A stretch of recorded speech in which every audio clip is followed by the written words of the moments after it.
জামায়াত ইসলামী সবসময় বিতর্ক সৃষ্টি করে বা সৃষ্টি করতে পছন্দ করে, এরকম একটি কথা তিনি বলেছেন। বা নির্বাচন পিছিয়ে দেওয়ার বা বানচালের একটি ষড়যন্ত্র বা কৌশল হিসেবে উনি কথা বলেছেন, অনেকগুলো কথা বলেছেন। আমি রেজাউল করিমের মন্তব্য জানতে চাই। না, ধন্যবাদ হারুন ভাই, অনেক ইতিহাস বলেছেন, আমি ওই দিকে যেতে চাচ্ছি না। প্রথম আমি বলতে চাচ্ছি যে বাংলাদেশ জামাত ইসলামী কোনো সময় বিতর্ক তৈরি করে না, বরং বাংলাদেশ জামাত ইসলামী জনগণের কল্যাণে কি করা দরকার সেক্ষেত্রে ভূমিকা রাখে। এবং বাংলাদেশ জামাত ইসলামী বরাবরই গণতান্ত্রিক এবং রাজপথের সকল আন্দোলন সংগ্রামে ভূমিকা আমরা একসাথে পালন করেছিলাম। সুতরাং আমাদের মানে different opinion is wonderful democratical system. I think এইটাকে আমি মত দিলেই আমি খারাপ হয়ে গেলাম, এটা হওয়া উচিত না। হারুন ভাই আর আমরা একসাথেই তো ছিলাম এবং একসাথে জেল জুলুম নির্যাতনের শিকার আমরা হয়েছিলাম। হারুন ভাই একটা কথা বলেছেন যে কোনো রাজনৈতিক দল, আমি আওয়ামী লীগকে কোনো রাজনৈতিক দল মনে করি না, আমি এর আগে বলেছি। কারণ আপনি বাংলাদেশের রাজনীতি আপনি যদি রাষ্ট্রপথ থেকে দেখেন, ক্ষমতার জন্য এত মানুষের হত্যা, এত বিলিয়ন বিলিয়ন দুর্নীতি আপনি আর কে করেছে বলেন? আপনি কে রাজনৈতিক দলকে হত্যা, রাহাজানি, জুলুম, নির্যাতন, নেতৃবৃন্দকে ফাঁসি দেয়া এই কাজ আর কে করেছে? লাশ পুড়িয়ে দেওয়ার রাজনীতি আর কে করেছে বলেন? সুতরাং হারুন ভাই যদি ওই রাজনীতির সাথে আর কাউকে তুলনা করেন, আই স্ট্রংলি এটাকে আমি কন্ডেম করব। এটা হতে পারে না, এটা হয় না। আওয়ামী লীগ যা করেছে বাংলাদেশের জন্মের পর থেকে আর কেউ তা করে নাই, এবং আমার মন বলছে আর কেউ তা করবেও না, করতেও পারবে না। আমি সাথে এটাও যুক্ত করতে চাই, কারণ আওয়ামী লীগ এখানে আধিপত্যবাদী একটি শক্তিকে নিয়েই কিন্তু আমাদের এসব করেছে। সুতরাং আওয়ামী লীগের প্রতি কেউ যদি করুণা দেখায়, আলটিমেটলি তার পায়ে সে কুড়াল মারবে। আমার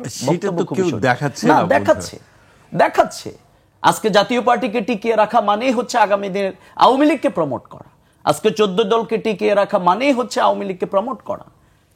তাদেরকে আপনি আবার বিরোধী দল বানানোর, আপনি যদি কেউ মনে করে যে আমি ক্ষমতায় চলে এসেছি তাহলে বিরোধী দল খুঁজতে হবে, তাহলে আমার জামাত ইসলামীকে বিরোধী দল মানি না, কথার আলোচনা টেবিলেই আসি, তাহলে আমার দরকার জাতীয় পার্টি না। আমাদের মতের ভিন্নতা থাকবে, এটা থাকবেই। আমি আজকে দেশ নিয়ে যিনি ভাবেন, আমি জনাব তারেক রহমান সাহেবের 2001 সালের সাপ্তাহিক 2000 পত্রিকা একটা সাক্ষাৎকার উনি দিয়েছিলেন। উনি লিখেছিলেন 71 অর্থাৎ 71 সালে জামাত হয়তো মনে করেছিল মুক্তিযুদ্ধটা ঠিক নয়, এই কারণে হয়তো তারা বিরোধিতা করেছিল। স্বাধীনতার পর জামাতের কোনো নেতাকে বলেছে এটাকে আমরা আবার পাকিস্তানের নিয়ন্ত্রণে নিয়ে যেতে যাব? আমরা তো মনে করি না কোথায়ও তারা এটা বলেছে। এই যে মুক্তিযুদ্ধের চেতনা, রাজাকার, এইটা নিয়ে আমাদের পূর্বপুরুষেরা এত সময় নষ্ট করেছে, যেটার ভোগান্তি এখন আমাদের পোহাতে হচ্ছে। আমার জেনারেশনকে বলবো, আসুন আমরা সামনে এগোই, রাজাকার নিয়ে চিন্তা না করে, সময় নষ্ট না করে, মানুষের অর্থনৈতিক মুক্তির লক্ষ্যে আমাদের যা করা উচিত আমরা সেটি করি। কোট আনকোট আমি বললাম। সুতরাং সেই জায়গায় এসে আপনি বেগম খালেদা জিয়া সে সময় আমাদের নেতৃবৃন্দের জন্য তিনি বলে নাই। আজকে কি হারুন ভাই বললে যে বেগম খালেদা জিয়া পলিটিক্স ভুল করেছে? সুতরাং আমি বলবো যে আমরা এই পেছনের রাজনীতিতে ভারতের বয়ান তৈরি করার শব্দ আমাদের মুখে না আসুক। আমি একটু আগে বলেছি, রাজাকার কিন্তু কোনো জিনিস না, এটা একটা চরিত্র, অর্থাৎ বিপরীত রাষ্ট্রকে যে প্রতিনিধিত্ব করে। আজকের বাংলাদেশের সংকট, আজকের বাংলাদেশের রাজাকার হচ্ছে যারা অর্থনৈতিক লুটপাট চালিয়েছে, যারা মানুষকে হত্যা করেছে, যারা এই দেশকে বাদ দিয়ে অন্য দেশের কাছে রাষ্ট্রকে বন্ধক রেখে যারা ক্ষমতায় থাকতে চেয়েছে, যারা বাংলাদেশ থেকে পালিয়ে যেতে হয়েছে, তারা বাংলাদেশের এখন রাজাকার। রাজাকার কোন ভাই চরিত্র না। এ ফিউ পার্সেন্ট পিপল, পৃথিবীর আপনি অনেক জায়গায় দেখেন যে আপনার যুদ্ধকালীন সময়ে কেউ তার দেশের অখণ্ডতার পক্ষে থাকে, কেউ বিপক্ষে থাকে। আমি হারুন ভাইকে বলবো যে উনি আমাদের যখন যুদ্ধ অপরাধের বিচার হয় তখন তো কোর্টে যাওয়া দরকার ছিল, কই যান নাই তো। বরং আপনারা সবাই মিলে আমাদের সাথে ছিলেন। আপনাদের আইনজীবী খন্দকার সাহেব ছিলেন, মওদুদ সাহেব ছিলেন। তাহলে বলতে হবে যে আমরা যে আপনাদেরকে ডিপেন্ড করেছিলাম এটি আমাদের ভুল ছিল। এটা আজকে বিএনপি বলুক। আজকে তো ব্রিটেনের আদালত বলেছে যে আইন ছিল মিসক্যারেজ অফ জাস্টিস। আজকে আমাদের সুপ্রিম কোর্ট এটিএম আজহারুল ইসলামকে মুক্তি দিতে গিয়ে রায় আসতেছে, সেখানে বলেছে যে জেনোসাইড অফ জাস্টিস এটা তারা করেছে।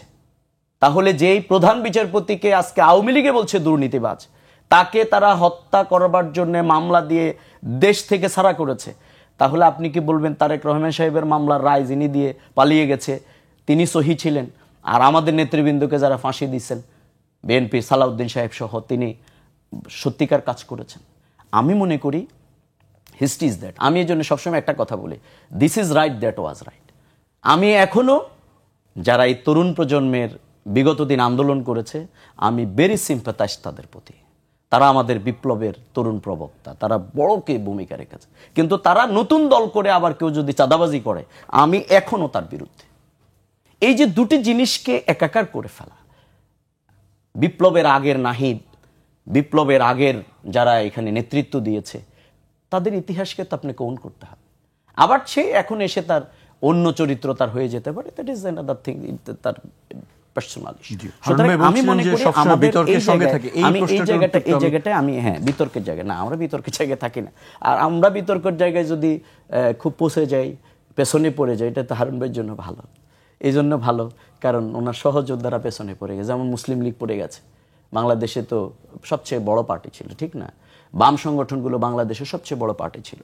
এবং দেখেন আমাদের দুঃখের জায়গাটা কোথায়, আমি অনেকবার লিখেছি যে শেখ মুজিবুর রহমানকে যারা হত্যা করেছে, সেই মতিয়া চৌধুরী যাকে বলছে শেখ মুজিবের চামড়া দিয়ে ডুগডুগে বাজানো হবে, রাশেদ খান মেননরাই হচ্ছে শেখ মুজিব সাহেবের হত্যার জন্য মূল কারিগরের ভূমিকা পালন করেছে। রাশেদ খান মেননরা করেছে, বাম সংগঠনগুলো করেছে। শেখ হাসিনা যদি বিএনপি জামাতকে শায়েস্তা করবার জন্য তাদেরকে সাথে নিয়ে তিনি 15 বছর চলতে পারেন, আমরা একসাথে মাত্র 1 বছর আগে থেকে কেন পারি না? কেন পারি না বলেন? আমি কেন হারুন ভাইয়ের মুখে আমার এখন 71 বলে উনি আমাকে আজকে জাস্টিফাই করুন। তুমি এই যে বিপ্লবের পরে এখানে ভুল করেছো, আজকের এখনো কি হারুন ভাইরা সে বয়ান দেবেন? আজকে ঢাকা বিশ্ববিদ্যালয় কি হয়েছে, জাহাঙ্গীরনগর বিশ্ববিদ্যালয় কি হয়েছে? এক রাজাকারের বাচ্চা বলে কিন্তু শেখ হাসিনাকে চলে যেতে হয়েছে। আমি এর আগে আমার সাথে বিএনপির একজন টকশোতে ছিল, উনি বলছে ছাত্রলীগ ভোট দিয়ে বানাইছে। আমি বলছি এটা আরো 2 বার বলেন। এই জন্য বলেন যাতে আমাদেরকে যারা ভোট দিয়েছে তারা আবার নতুন করে আপনাদেরকে চিনতে পারে। তাহলে এই নতুন প্রজন্ম আবার বলবে আমাদেরকে কিন্তু রাজাকার বলা হয়েছে, আমাদেরকে কিন্তু বলা হয়েছে আমরা ছাত্রলীগ। না, আমরা ছাত্রলীগ না। ঢাকা বিশ্ববিদ্যালয়ে সাদিক কাইয়ুম এত হাজার ভোট ছাত্রলীগ দিয়েছে না। এই জন্য এই দেয়ালের ভাষাটা যদি কেউ পড়তে না পারে, তাহলে তিনি যেই হন, তিনি বিএনপি হন, তিনি জামাত হন, তিনি ইসলামী দল হন, তার পথ পেছনের দিকে। তরুণ প্রজন্ম সে রায় দিয়ে প্রমাণ করেছে। এই তারেক রহমান সাহেবের আমি যে লেখাটা পড়ছিলাম, তারেক ভাইয়ের সাক্ষাৎকার, যে আমরা পেছনের দিকের এই ভোগান্তি ইতিহাস, পুরাতন এই বস্তা পচাই পুরাতন জিনিসকে নাড়ানাড়ি না করে বরং আমরা এখন কি ভুল করছি আমরা সেগুলোকে নিয়ে সামনের দিকে জনগণের মুক্তির জন্য আমরা ঐক্যবদ্ধভাবে এগিয়ে যেতে চাই।